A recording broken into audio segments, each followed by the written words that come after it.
back. Nobel Peace Prize laureate Liu Xiaobo's wife, Liu Xia, was hospitalized in Beijing for a heart malfunction several days ago. Liu Xiaobo's lawyer said she was asked to leave the hospital after staying there for a day. The lawyer said Liu was treated like a criminal in the hospital. Here in Hong Kong, a group of activists shaved their heads this afternoon to show their support for Liu Xia. According to a report by Radio Free Asia, Liu was sent to the emergency room after suffering from a heart attack before the Lunar New Year. She later went home but returned to the hospital last weekend. The report said she is currently waiting in line to undergo further tests next week. Liu Xiaobo's lawyer said Liu Xia had paid for a 2-week stay in hospital but was asked to leave after one day. He added she was always surrounded by police officers and treated like a prisoner. Chief Executive Leung Chong-ying today met with Shenzhen and Guangdong officials during a visit to the mainland. They talked about increasing cooperation between the SAR and the mainland. Leung first met with Shenzhen Mayor Xu Qin and took a look at the city's new airport terminal that opened last year. The CE said there will be more cooperation between the Hong Kong and Shenzhen airports to cope with the increasing demand. Afterwards, Leung traveled to Guangzhou for a meeting with Guangdong Party Chief Hu Chunhua, who said it will be beneficial to both sides if cooperation is strengthened. The Chief Executive was accompanied by Secretary for Development Paul Chan, Secretary for Constitutional and Mainland Affairs Raymond Tam, and Secretary for Commerce and Economic Development Greg So. Leung said he will continue to work with Guangdong to promote economic development in both cities. The French Parliament has passed a food bill that allows restaurants to label freshly cooked food homemade. Parliamentarians argued that any eatery could call itself a restaurant even if not a single dish was cooked in its kitchen. The new law will distinguish that a dish labeled homemade was cooked on the premises using fresh ingredients. At a time of economic crisis and with high restaurant taxes, more and more French chefs are tempted to use prepackaged or frozen food to cut costs. Supporters of the bill say the law could even create jobs by encouraging a return to traditional restaurant cooking. It kind of made me hungry, but on to sports. First, yes, Winter Olympics, and the Americans continue to rack up the medals in extreme sports, while China picked up another gold medal in speed skating. Here's Jameson Wong. Major League Baseball news, and future Hall of Famer Derek Jeter has announced he will retire at the end of the upcoming season.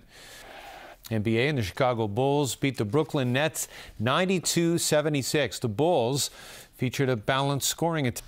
And today's celebration of love is a little more special this year. Valentine's Day happens to fall on the 15th day of the Lunar New Year, the Lantern Festival, which is also known as the Chinese Valentine's Day. People around town are now out enjoying the festivities. Rachel Lung has more. It's that time of the year again, a day filled with romance and love. These men made trips to the flower market early in the morning, hoping to surprise their other halves. These are for my wife, this man said. I want to thank her for all that she did. Some others took the day off. I'm bringing this bouquet up to her office, he said. No bouquet? No problem. We're going to go to Kowloon and see the light show from Hong Kong, and probably some dinner later, and some romantic secret plans we cannot unveil. How long have you guys been together?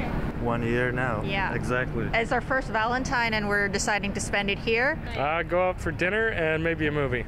This year's Valentine's Day is a very special one because the Western and Chinese Valentine's Day fall on the same day. That only happens once every 19 years. So many couples decided to tie the knot today to double their love. This pair of newlyweds had this day in mind and got up early 3 months ago to get a slot for their marriage registration today. More than 400 couples decided to take their vows on this special day. That's twice the number of couples who got married on the same day last year. Rachel Lang, TVB News. Happy Valentine's Day, everyone. Good night.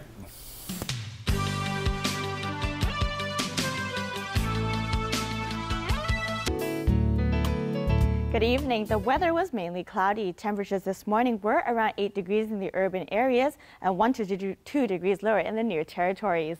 And as tonight's situation chart shows, the winter monsoon continues to affect the South China coast.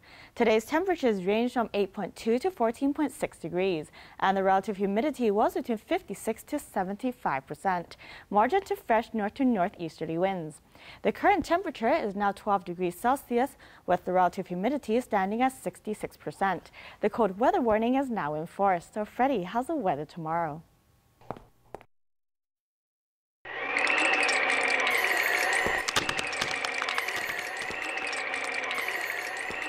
It will become cloudy cold tonight and tomorrow morning, with a minimum temperature of around 11 degrees in the urban areas and a couple of degrees lower in the New Territories. The maximum temperature will be about 15 degrees during the day.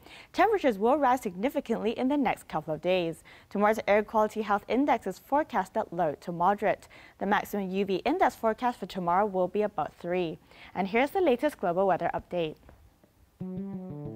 Cloudy in Shanghai and Xiamen. Cloudy in Guangzhou, Macau, and Chengdu.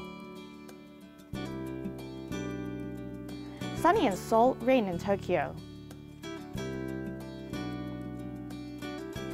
Showers in Bangkok, sunny in Ho Chi Minh City, showers in Manila. Cloudy in Kuala Lumpur, thunderstorms in Singapore, showers in Jakarta. Bright in New Delhi, sunny in Karachi. Rain in Cairo. Bright in Brisbane, showers in Sydney and Melbourne.